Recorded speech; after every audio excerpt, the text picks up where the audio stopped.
I'm Alex Ansary, and this is Outside the Box, edition 329 for November 8th, 2014. Tonight's one of those shows where we cover a number of headlines, both local and global, that I feel have a certain amount of significance.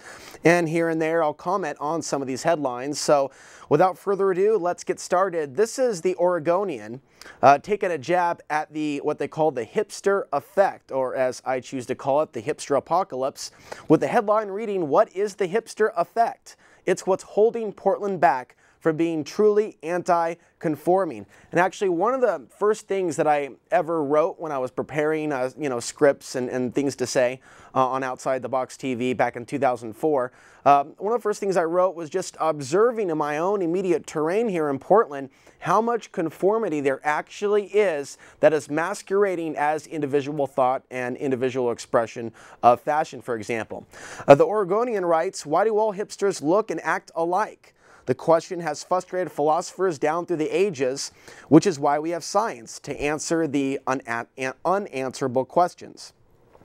And on the subject of hipsters, science has finally weighed in.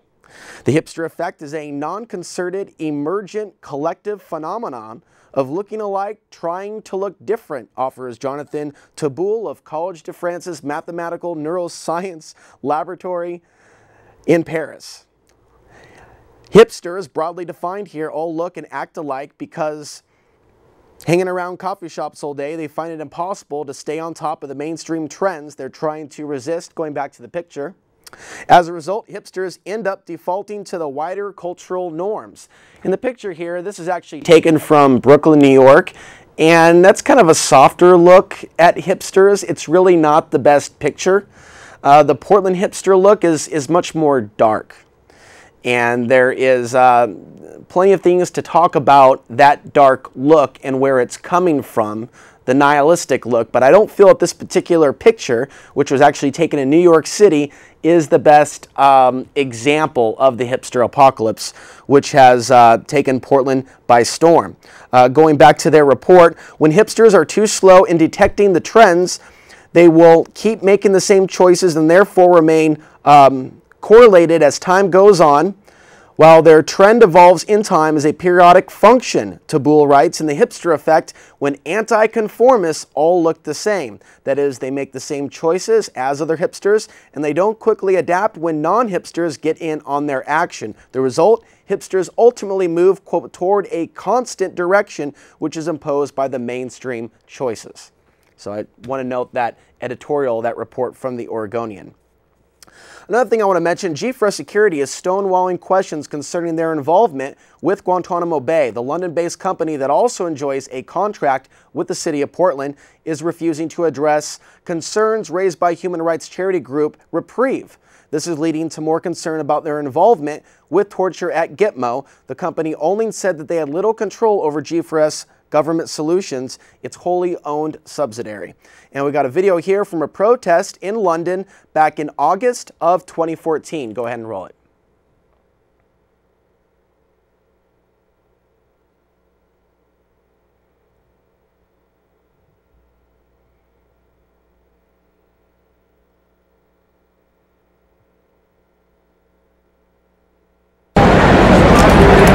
We are here today in solidarity with Gaza. As we speak, Gaza is being bombed, countless war crimes being committed by the Israeli occupation forces. But we are also here today, outside the headquarters of G4S, in solidarity with Palestinian prisoners. G4S, the world's largest security company, secures the prisons where Israel cages and tortures Palestinians, including women and children. In the last month, nearly 2,000 Palestinians have been abducted by the occupation forces, including around 240 children and dozens of women. Hundreds of Gazans have been abducted en masse and have been transferred to undisclosed locations for interrogation by Special Unit 504, being handed over to Shin Bet for further torture. Photos have emerged of hundreds of Palestinian prisoners stripped of their clothing, sometimes blindfolded, held in humiliating conditions in the heat for extended periods, all in violations of international humanitarian law. All right, so coming back, so this is a recent protest in London. I know of no major protests, or even small protests for that matter, in Portland, Oregon, in relation to the city of Portland having a contract with G4S Security. Going to the next video, G4S Security was awarded a contract, and I'm not sure how long ago the relationship with G4S in Portland officially started, but this is a report from KBOO. What you see here on the screen and the audio that you hear, by the way, this is from my YouTube channel, what this is playing from. The audio here is from May 28, 2014. In February 2014. And this isn't KB Radio, this is at Portland City Council. This is the announcement of the contract being given to G4S. City Hall, 1900 building, Kirby building, Columbia Boulevard wastewater treatment plant, Emergency Communication Center, and Union Station. In March, 7 responses were received. The proposal responses were reviewed, evaluated, and scored by a selection committee made up of city staff and a minority evaluator. The proposal from G4S was determined responsive to the requirements of the solicitation and received the highest evaluation score. The city issued a notice of intent to award on April 10th, 2014, and no protests were received. Or no protests were received. And upon looking on YouTube and other places on the web, I haven't seen, coming back, I haven't seen really very much mention of G4S in Portland. Another thing I want to mention is if you want to know where they are, it's the banks. The bank, for example, at Lloyd Center, Bank of America, that's G4S Security. They're guarding the banks. You look at the security guard, look at what logo is on the side of his uniform over at the 37th or 38th and Hawthorne Bank of America location. That's G4S as well. There are certain parts of Portland where the city of Portland has their vehicles and other things that are owned by the city. G4S Security, yet again, came up on a G4S officer a couple weeks ago, just parking my truck and stopping for a moment to cook my food. And yeah, there was G4S right there. So I'm starting to see more G4S officers in Portland. As far as I know, they're not doing law enforcement, but they are protecting the city's assets as well as some banks. There's also been a rise in incidents with security guards in Portland, Oregon, the clean and safe officers, harassing more people. And this is a video that was taken, before we go to it, by a tourist. There's a picture that I put in the CG of the picture that he used on his YouTube page. So what this video sounds like, and we'll show the picture and when we come back, what this video sounds like is basically a tourist who was taking pictures at the wrong place at the wrong time, and to a certain degree it sounded like he was being treated like some sort of potential terrorist. So let's go ahead and review this video. Alder, level 8, we're at the southeast corner. I'm recording you. Okay, the police are on the way. I'd like you to sit down. No, sir. Am I free to leave? Are you detaining me? I'm detaining you, yes. That's against the law. Okay, good. Sit down. But I have rights. And you would have been smarter just to let me give you your name, and you could have been out of here. Now the police are coming. They're going to arrest you for trespass. You got me all upset. Well, that's a shame. Look at, but I can show you pictures. I'm just up here taking pictures, drinking coffee. Yeah, you can't do that. The rules say that. Are you? Here, I'll give you a card. Are you a police officer? I'm a security officer. Oh, well, I could leave then, right? I'm asking you to stay. I'm sorry, I'm going to leave. You can. I'll talk to a police officer just the same. You want to wait here? They're coming right now. Well, there's nothing wrong with me. I'm not like breaking any laws. Yeah, okay, now James, bring up the picture of the image of the man. I'll listen to you. Under the graphics section. Hey, let's be friends, okay? You see, no, we're not going to be friends. Why not? You see the rules of conduct? No. It says, I can't come up there. No person shall enter or remain on any purpose other than to park or retrieve a motor vehicle or bicycle. Well, I'm sorry, I missed that. Well, that's unfortunate. I just randomly, look, I'm just trying to enjoy myself. No, he's not an officer. Okay, what I asked you was for your name. It's just a picture. Well, I don't have to provide that to even we'll let the police. Even law enforcement. Oh, you don't have to give it to law enforcement? No, that's my constitutional right. Okay, well, let's So you got me all upset. No, I'm not going to wait. I have the right to leave. I'm just going to go enjoy myself.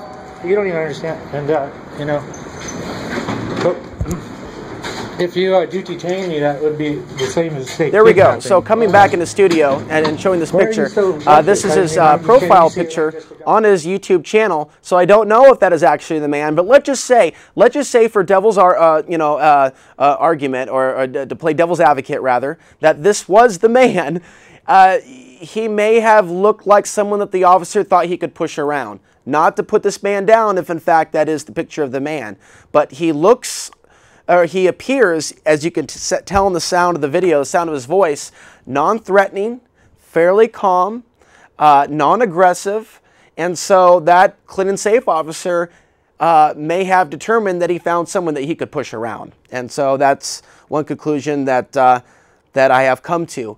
If you act a certain way, if you act terrified, certain things sometimes come about from that, unfortunately. I played a video a couple months ago dealing with a man that came out at 4 o'clock in the morning, and he's got martial law in his own neighborhood in Gresham to a certain degree. The SWAT team was sent out to bust a meth house, and because he was outside filming, the troops or the police officers that were in the tanks came up and assaulted him.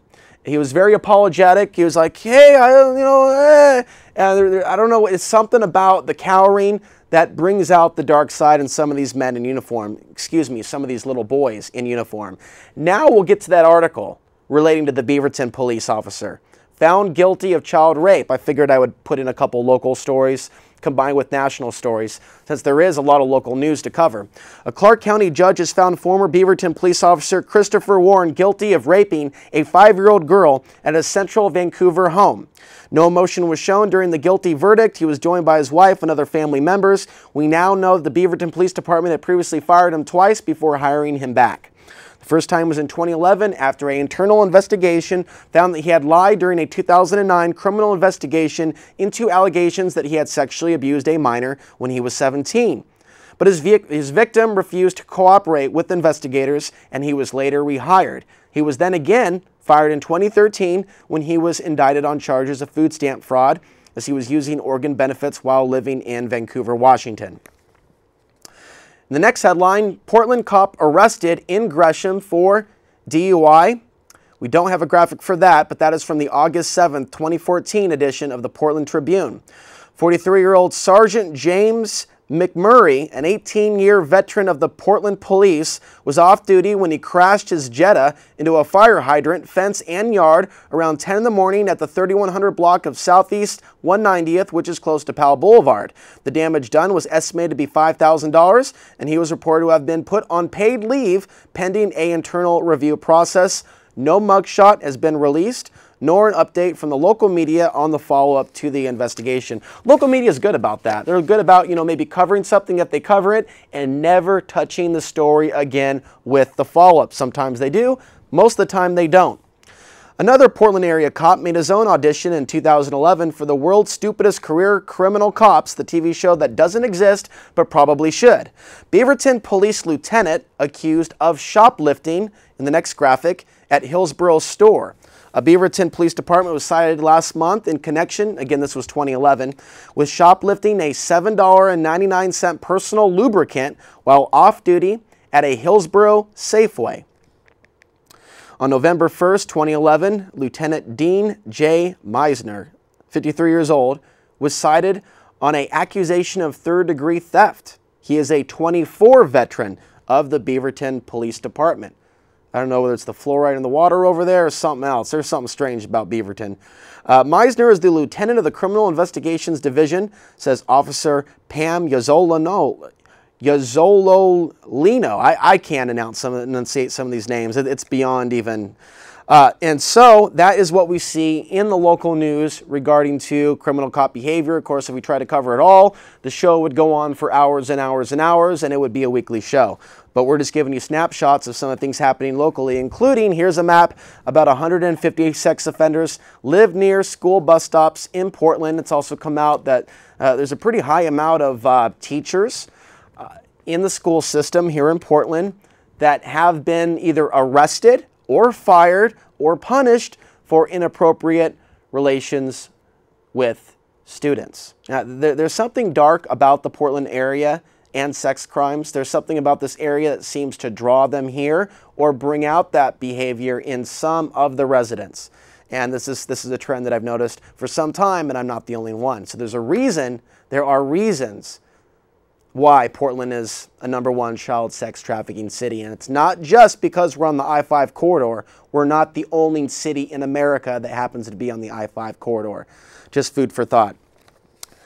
Let's get the next video ready. Parents attempt to purchase former strip club. And that would be, I believe, the Sugar Shack. The Sugar Shack has a history of prostitution. Portland moms and dads Here's the clip from Coin pooling 6. together their money to buy a strip club. Yeah, they say they've been waiting for this opportunity for years. Several strip clubs have long operated out of the Town Center Plaza in Northeast Portland's Cully neighborhood. Well, the people who live there have waited for that building to go up for sale, and our Jennifer Hoff shows us why. It's for sale. The Sugar Shack's for sale. Mabi Munoz couldn't contain her excitement now or in July when she found out the building that housed the old strip club was on the market. From that moment on, it's just been, let's go, let's get it. How are we going to get it? She heads up a local nonprofit and partnered with 3 more to make an offer on the complex. It's not a matter of if, it's when we get it. And we need to get it. The seller accepted the group's offer, and they have 90 days to line up financing for the And nearly coming $3 back, million purchase. getting the next video They've ready. already invested $55,000 of their own money and turned to area investors. So this next video that we're going to play, and we're going to play most of this without audio, Drunk Girl Pisses on Cops is the title of the video. And we'll go ahead and roll that. And one of the things that I want to comment on, this arrest, by the way, took place about a month ago, and the reason we're not playing the audio is that the profanities are off the hook, but she spit at an officer, and so in a way we see someone like an animal, in a way, being hauled off. Her behavior was over the top, but I want people to understand that is normal for Portland, that it's normal for this part of town. There is something about the old town, Chinatown, once they get those spirits in them, all different types of things come out of them. And for the most part, for the people of Portland, for the people that work at those bars, for the officers that work in that particular area, for the people that go out, that's part of the experience. It's the people watching. And we don't have the audio playing, but there's a lot of people making fun of her. They think this is funny. That officer has kind of a grin. When she spits him, he's like, oh, that's a felony, with a grin. So there's this sick, sadistic pleasure that I see in people in the Portland area when people are arrested and they're making fun of them. They don't understand where the mental illness comes from, where drug addiction comes from, where alcoholism comes from, and for the most part, for the locals, it's just a big joke. In fact, it's quite sad. This is a woman who probably has other severe psychological issues in her life, but that apparently seems to be a growing issue here in not only in the United States, but in the Portland area. And it is indicative of a deeper problem within our society when these things are normal. And one last note, since they opened up things in downtown and Old Town Chinatown, they have only gotten worse. They haven't gotten better. It's really about making money for the Dirty, making money for the Dixie, making money for the, the Barrel Room and all those places. And then they seem to have their own security forces, the Portland police, doing security at those bars, working very closely with the bouncers that previously did things on their own. They weren't all certified, through the state. So if you want a glimpse of sickness in America, how low it can get, how insane it can get in particular areas, what is considered normal, check out the Film the Police Portland YouTube channel, and there's a certain amount of videos there for you to look at. In the next video, heroin addict in Portland nods off. Most of you know I am a home-free individual, so I'm constantly in different parts of Portland. Times are tough, especially when one does not have a home, so I see a lot. And there is a lot of heroin in this town. There's a lot of junkies. Now, a lot of you know this, but other people are starting to notice it too. They cracked down on pharmaceuticals back in 2010. Since then, we've seen an explosion in heroin addiction. We also go through these phases in Portland where there's a record number of ODs, and they seem to occur around the peak of the solar cycle. And I feel that is occurring because during those periods in time, people want to use a lot, and they want to deal with those emotions that they're feeling in their body. And so instead of handling it in a proactive way, instead of doing that, they stuff it. And there's also a lot of other factors that lead some people to drug addiction.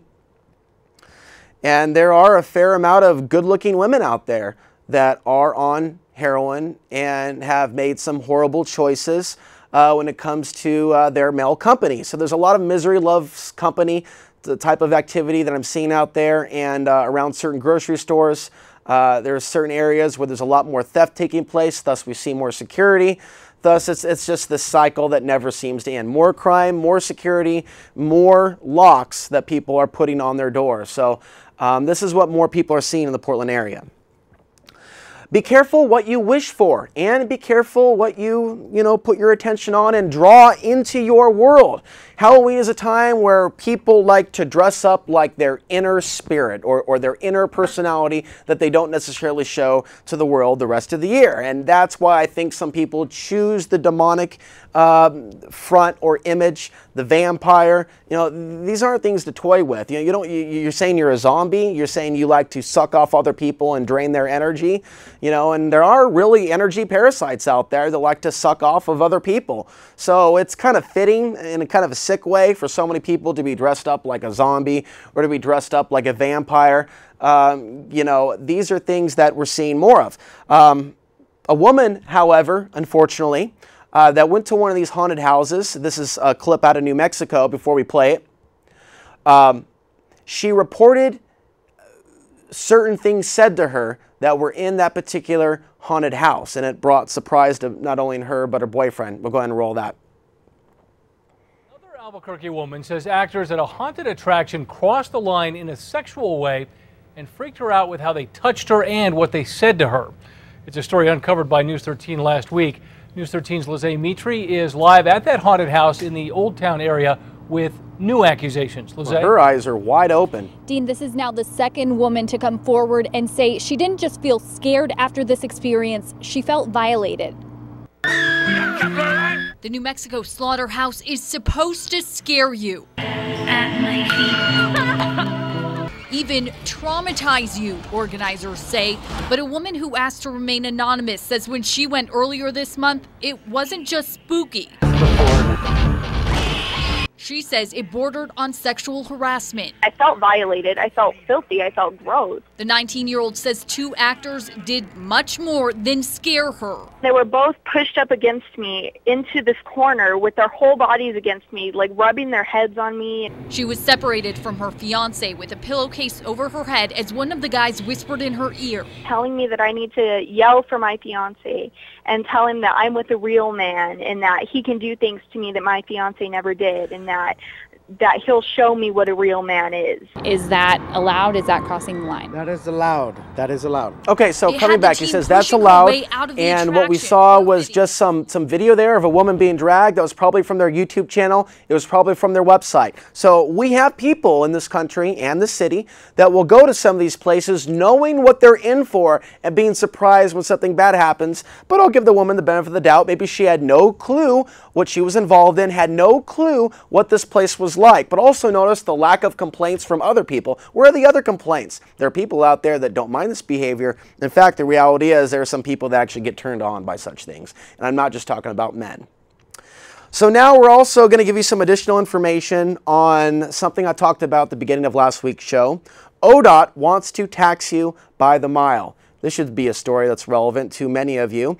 The information is this particular report comes from Senator Doug Weissett. And he writes, readers should make no mistake, ODOT and many political leaders foresee Oregon as being the first state to initiate and implement a vehicle mileage tax. Oregon is the first state in the nation to establish a road usage charge program. The Department of Transportation alleges that charging vehicles for miles driven is needed to create sustainable funding sufficient to pay for Oregon highways. ODOT claims that revenue collected from fuel taxes used to support Oregon transportation construction system and maintenance has been declining since the 90s. Officials from the agency say that the decrease generally results from Oregonians driving more fuel-efficient vehicles as well as driving fewer miles. The 30-cent per gallon state fuel tax collects less revenue when the average driver uses less fuel.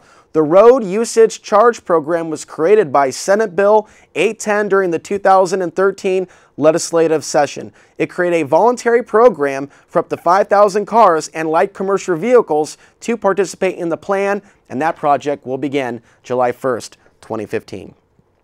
The program participants' vehicles will be electronically tracked to enable the department to calculate the miles driven. The drivers will be charged for the miles that they drive instead of paying the Oregon fuel tax. Senate Bill 810 passed both chambers with significant bipartisan support. There's a phrase you hear a lot when it comes to some of these draconian things that get rolled through. Bipartisan support. In other words, it doesn't matter whether it's Republicans or Democrats, it gets rolled forward anyways. It was signed into law by Governor Kitzhaber, a Democrat. It represents an extension and enlargement of the Oregon Road User Fee Pilot Program that concluded in 2007. This proposed system will allow the state to automatically collect mileage data from vehicles as they travel or over Oregon roads. Motorists will be able to choose from several mileage reporting devices that will collect the data. ODOT will contract with private companies to maintain customer accounts. Those private companies will collect travel data, calculate charges and credits, and submit the charges to the Oregon Treasury. Motorists will be allowed to apply for a refund for miles traveled out of state, as well as miles driven off public roads. Documentation will be required to prove that the requested refund is for applicable miles driven. Significant penalties are created for misrepresentations made in the refund request. Similarly, significant penalties are created for tampering with or in any way altering the mileage reporting devices that will be installed in our vehicles. Simple mathematics demonstrates how the proposed mileage charges discriminate against high mileage vehicles. Oregon's 30-cent per gallon gas tax costs drivers 1 cent per mile when traveling in a vehicle that gets 30 miles per mile. The proposed vehicle mileage charge would increase that cost by 50% to 1 1/2 cents per mile driven. The vehicle mileage tax further discriminates against families who live in rural areas. Their location and lifestyle requires them to travel much greater distances than their urban counterparts. This scheme penalizes them for where they live by taxing them more to drive to work, to the store, to church, or to anywhere else. Readers should make no mistake, he concludes. ODOT and many political leaders foresee Oregon as being the first to initiate and implement a vehicle mileage tax. They envision the voluntary road usage charge program as the last step towards achieving that goal. And so for those of you that are Democrats that are for this, here's a woman on a Republican news network who is also for it. You know, just these moments come where you see Democrats and Republicans holding hands as their chains connect each one of them together. Go ahead and it's much roll more this fair, clip. though. It's much more fair you know, in terms of. Think of that. He just said something. The richest people in the city live close to their jobs. All these billionaires, they just they're blocking. So they're not using the roads. Right. There you go. So you don't. It's much more fair because again, people, as we move toward more electric vehicles, you're not paying any gas tax at all, and you're damaging. Wait, I'm just thinking what he said. Following through. That means Rupert Murdoch. Just thinking that through. He's got a country house. Yeah, it's much more fair. The roads get damaged because of use, and you got to pay to repair them. So the people who have electric cars Tolls, don't have to gas pay. tax, and all that stuff. The people who have electric cars don't pay gas tax, electric Charles. Cars? So you make them pay. I don't know. Wait. What about the people who are driving regular gas-powered vehicles? What you mean in terms of the mileage tax? In Oregon, they're like a all 12-year-old paying gas guzzler. They're paying, no, if you have a gasoline-powered vehicle, you pay a gas tax. But if you move to a mileage tax, it would be much more fair. And gas tax I also want to say something else. Declining source of revenue, though. Okay. You need Certain a way people are more apathetic when the Democrats are in office. Now that we've had this change of the guard, which is very predictable every 4 to 8 years, the good news is there are going to be more people.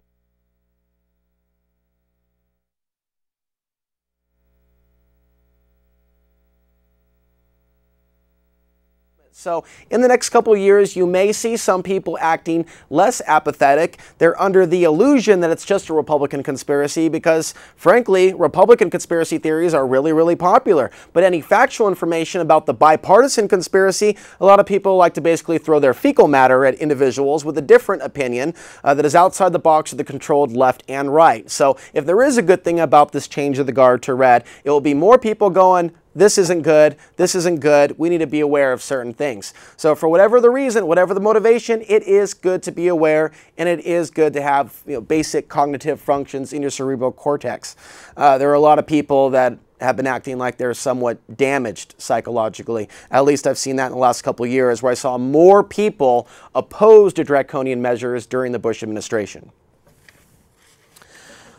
More homeless feeding arrests in Fort Lauderdale amid national backlash. It was another round of citations and arrests from Fort Lauderdale police who broke up a homeless feeding event at a park recently. A 17-year-old, a 25-year-old, and a third person were among those with food, not bombs, in trouble with authorities. One of the individuals said, quote, "I was laughing. I thought, this is a sick joke. They can't stop us from feeding people." Officials said the group violated Fort Lauderdale's new city ordinance that places strict restrictions on where and how groups can feed the homeless. Before these young people, though, 90-year-old humanitarian and longtime volunteer Arnold Abut made national headlines after he was cited twice for feeding. Now, it's good that people get all up in arms about police state draconian measures towards the homeless, whether it be on the local issue or a homeless person being shot or something like this. Society should keep itself in check, though, when it develops cold-hearted attitudes towards the homeless.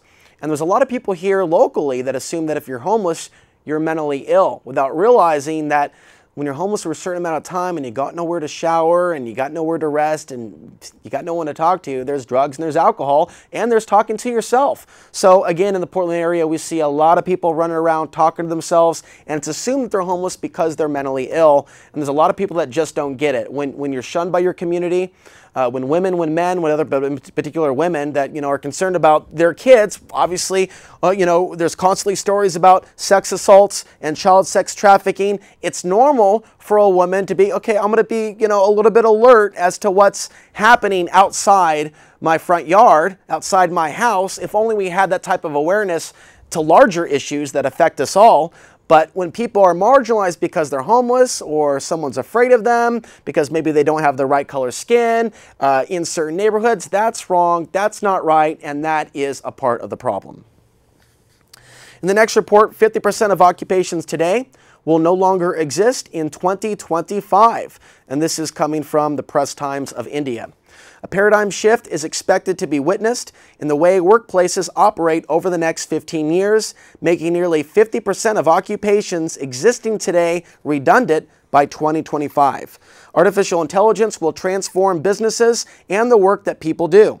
Process work, customer work, and vast swaths of middle management will simply disappear. The report, titled Fast Forward 2030, The Future of Work and the Workplace, has been prepared by realty consulting firm CBRE and China-based Genesis, a property developer, after interviewing 220 experts, business leaders, and young people from Asia, Europe, and North America. Nearly 50% of occupations today will no longer exist in 2025. New jobs will require creative intelligence, social and emotional intelligence, and ability to leverage artificial intelligence. Those jobs will be immensely more fulfilling than today's jobs.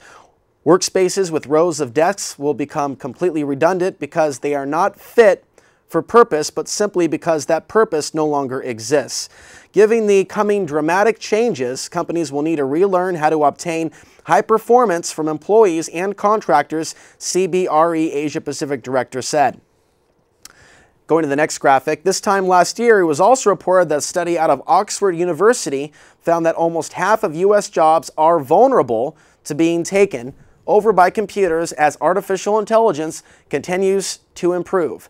The study, based on 702 detailed job listings, found that computers could already replace many workers in transportation and logistics, production labor, and administrative support. Next graphic.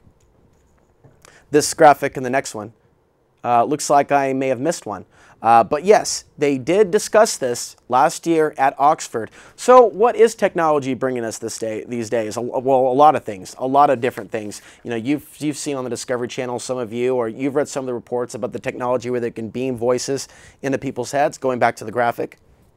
Inner voices, U.S. scientists spy on human minds with brain decoder. So, you know, we talk about the rise of technology, taking a look at this graphic.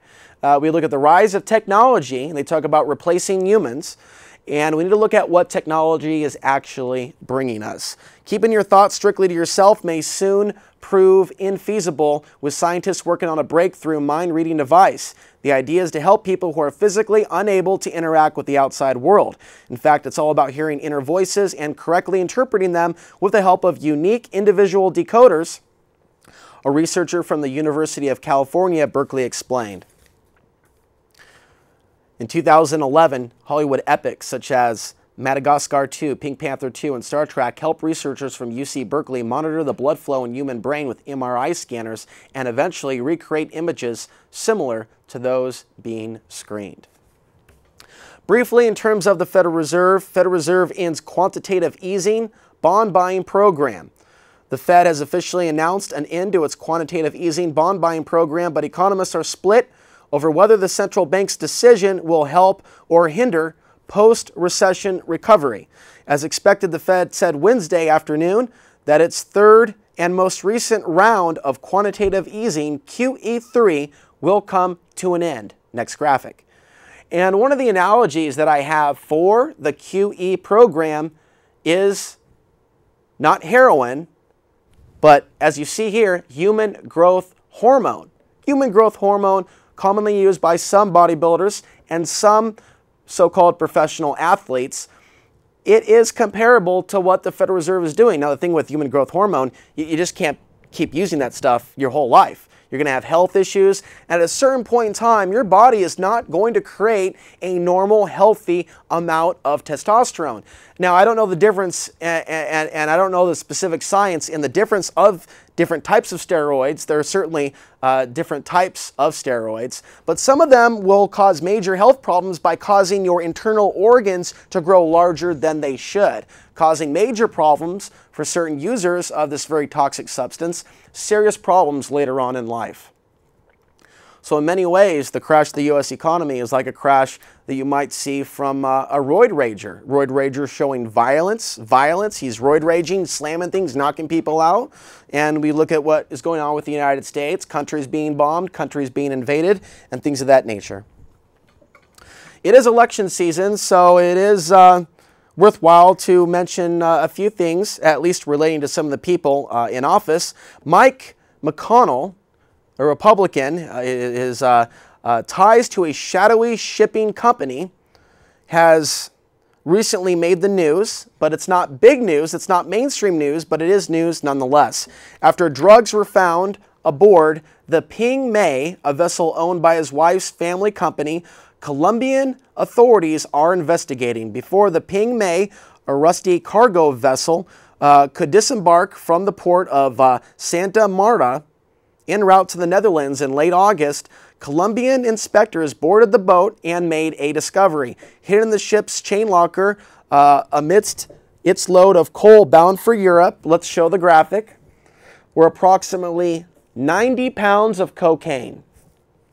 A Colombian Coast Guard official told the nation that there is an ongoing, go back a graphic, there is an ongoing investigation, okay? Apparently I have a few graphics missing. So what we have here is we have a politician in the United States that has close ties to the owner of the Ping Mei, the vessel containing the illicit materials, and that is known as the Foremost Maritime Corporation. You can look it up on your own. A firm founded and owned by McConnell's in-laws, the Chow family, a Chinese family. So he has close ties to China, and McConnell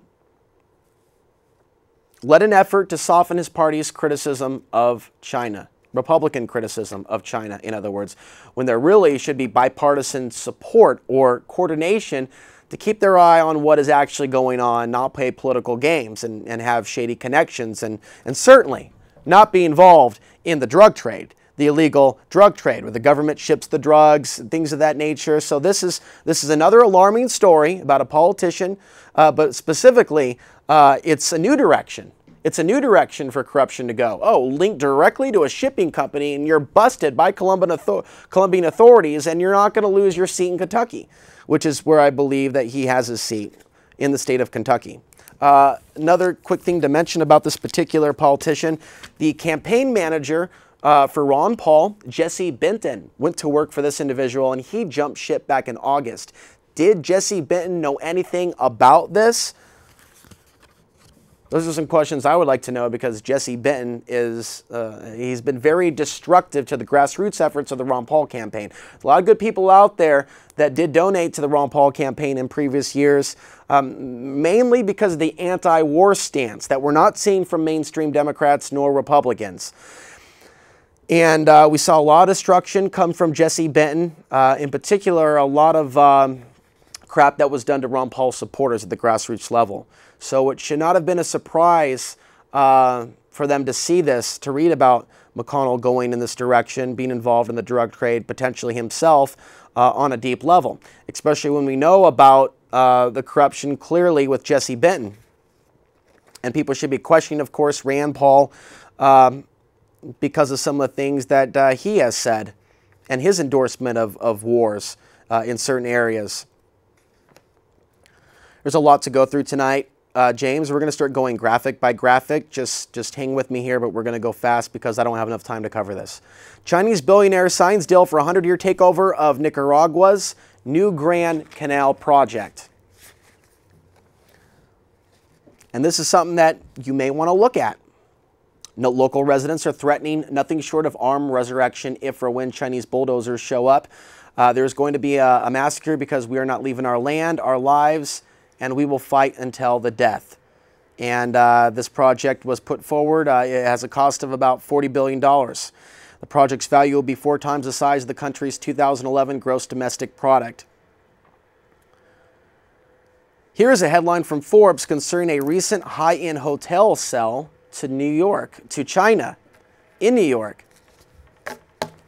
Is China buying a part of America's soul with the Waldorf Astoria sale? A Chinese company navigates the purchase of the Waldorf Astoria, a luxury hotel on New York's Fifth Avenue. And a little-known Chinese company announced its intention to buy the hotel in a deal that is expected to close by the end of December. At $1.9 billion, the sale sets a record at both the priciest New York hotel purchase in history and the largest amount ever paid by a Chinese investor for a New York building. Going to the next graphic, Chinese spacecraft makes its way back from trip around the moon. China on Saturday successfully recovered an experimental spacecraft that flew around the moon and back in a test run for China's first unmanned return trip to the solar surface. The next headline, China unveils laser drone defense system. This comes from The Guardian. China has developed a highly accurate laser weapon system that can shoot down light drones at low altitude, according to state media. The machine has a 1.2-mile range. It can bring down various small aircraft within 5 seconds of locating its target. The next headline, China launches new World Bank rival. China and India. Do we not have that graphic either? Boy, it sure has been a busy day for me. China launches new World Bank rival. China and India are backing a 21-country, $100 billion Asia Infrastructure Investment Bank to challenge the World Bank and Asian Development Bank. Memorandum of Understanding was signed with 21 Asian countries in Beijing Friday. Australia, Indonesia, and South Korea were absent following hidden pressure from Washington. Japan, China's main rival in Asia, which dominates the Asian Development Bank, along with the United States, did not attend but was expected to do so. Indonesia refuses to participate, claiming it needs time to discuss China's proposal. Been a while since I read a whole lot of news in one breath, so to speak. Next headline. Trouble in Hong Kong. Beijing summons tycoons. Beijing has long courted the tycoons who employ hundreds of thousands of people for the influence they have in the capitalist enclave of Hong Kong. The meeting coincided with the start of a protest involving thousands of Hong Kong college students against Beijing's refusal to grant democratic reforms that would let Hong Kong's people have a genuine say in electing their own leader. It also came ahead of a planned rally by pro-democracy activists to occupy the Asian financial hub Central Business District. Going to the next headline, some Chinese leaders claim U.S. and Britain are behind Hong Kong protests, New York Times. Also, China internet chief blames U.S. for cyber attacks. But going back to the other headline, some officials contend that the United States and Britain wield so much influence in Hong Kong that China cannot open the nomination process for candidates to succeed Hong Kong's chief executive. In 2013, as protesters have demanded, doing so, they argue, risks allowing voters to be manipulated and a puppet of the West to take power. Those who have sympathy for the democracy movement tend to dismiss such concerns as paranoia. But many who back the government insist that these worries are justified given the 155 years Hong Kong spent as a British colony. And there's so much more that I have to speak about these issues and so many more, but a coming world war is planned where the victor has already been decided. I know this goes against everything that you're hearing from everyone, including the top dogs, and some of them are dogs, in the conspiracy talk radio circuit. It's unfortunate that there's so much ignorance about this, but this is all being planned by design as China is being given more contracts in this country and being sold more and more land. And as we progress forward towards the 2025 timeline, where I suspect they're going to pull the lever, and that's going to be a time where Portland's not going to be the same place if this, in fact, is on the table. But from the ashes of the staged World War, we're going to see a lot more things potentially, if this is on the table, get rolled forward as they come forward with their new UN to rebuild the world, bring us robots, autonomous cars.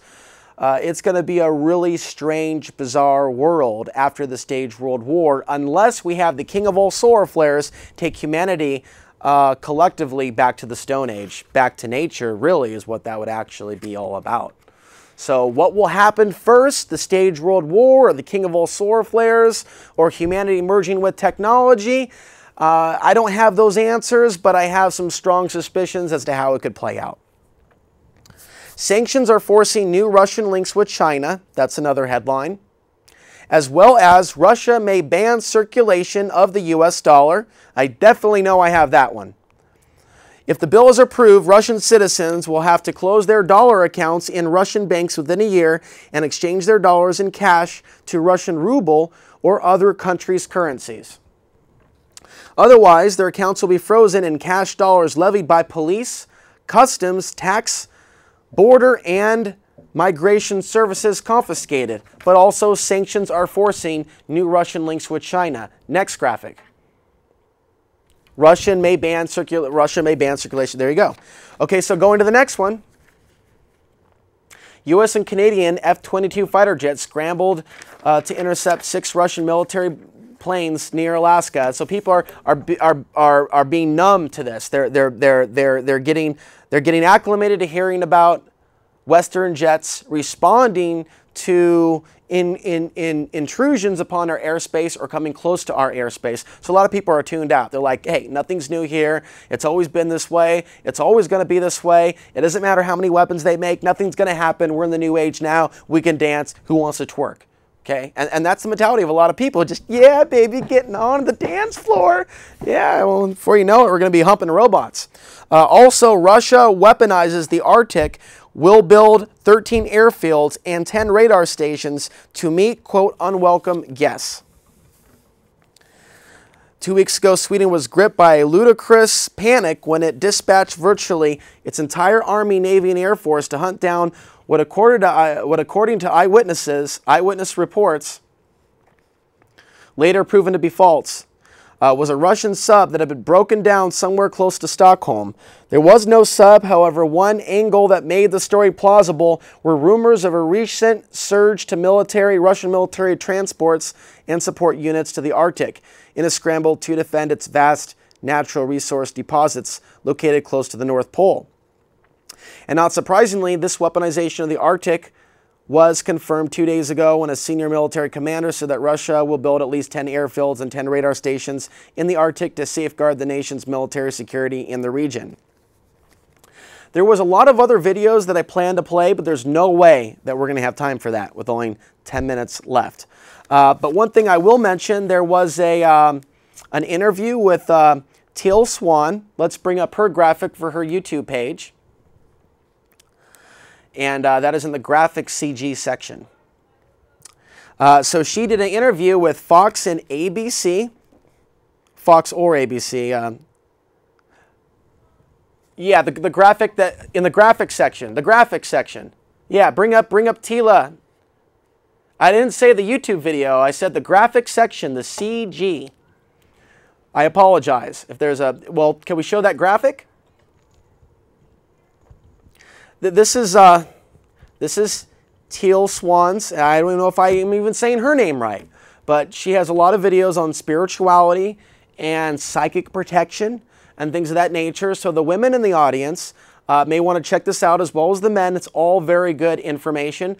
But if we can play just a minute from that video, this is a video that was done between Teal and the local news there. And I've known about her for some time. I haven't seen all her videos, but I'm aware of her. And she was sexually molested and abused. If you don't want to believe that it's and part of the problem. In a satanic ritual, and she has been witness to a certain amount of things. Let's go ahead and hear just a little bit of audio. Just last week, North Carolina police arrested 2 people linked to 2 deaths and satanic rituals. I don't hear Tonight, anything. One woman shares her story of what she says happened right here in Idaho. Dawn, her story is graphic, and it's hard to hear. On your side, Chris Well, it's because some things are hard to hear that some people don't want to hear anything. Michelle and Dawn, the topic of satanic rituals has long been taboo. Okay, you can turn it down a little bit. Criminal cases are rare. That's why a young woman is speaking out about what she calls years of abuse right here in the gym state. Now, I do want to warn you, much of what you're about to hear is extremely graphic, and some of you might find it offensive. It seems like a movie. I won't forgive myself unless I say something. A nightmare. My place that I could sleep was in the bathtub. A living hell. When you side with a victim and you believe a story that somebody has said, like me, it puts people in a moral dilemma. I'm essentially asking people to rewrite their entire version of reality. For 13 years, reality for Teal Swan was that of a satanic cult. The young girl who grew up near Preston, Idaho, was taken in by a family friend at age 6. Because I got a front row seat to more than a few of these people. And the reality is that they come from extremely traumatic situations, and that's what turns them off emotionally and makes them not only want to, but capable of doing the things that they keep doing. Life, according to Swan, consisted of abuse, both physically and sexually, and murder. The stories she shares are simply hard to hear. So he'd be driving and suddenly he'd be like 20, 19, 18. He'd like pull over to the side of the road, and that was my cue that I was supposed to get out of the car and then run, basically. And I was supposed to evade him. And so it was like for a timed period of like 2 or 3 hours, I would be trying to run away from him while he tracked me. And if he caught me, I would get punished. Like my rib cage is covered in these scars because he would count coup. Back then, I got really proud of myself when I would get away from him, instead of realizing that I was being chased through the woods by somebody who killed children. How many children did you watch him kill? I can remember, well, him specifically, not the group of 5. So you physically watched him kill 5. Oh. How many did you Okay, witness? so as we prepare to close the show here, in the last Probably minute that we 7 have, at over the the course of 56 my mark life. minute, we're about to close the show now in 30 seconds. thought of Thank you for escaping, watching. telling We can't someone, get into any of the anything to other get out, videos. but fear We will be would back stop next her. week. We'll One of hit the pause first on that programs video. that was We'll done prepare on to like say that. goodnight and You roll have the to be credits. breathing and then go through Thank it everybody without for it. watching. We'll be back next week. I collected a lot of information to share tonight, and I ended up a little overwhelmed as I attempted to cover all of this. But yes, we will see you next week. Good night.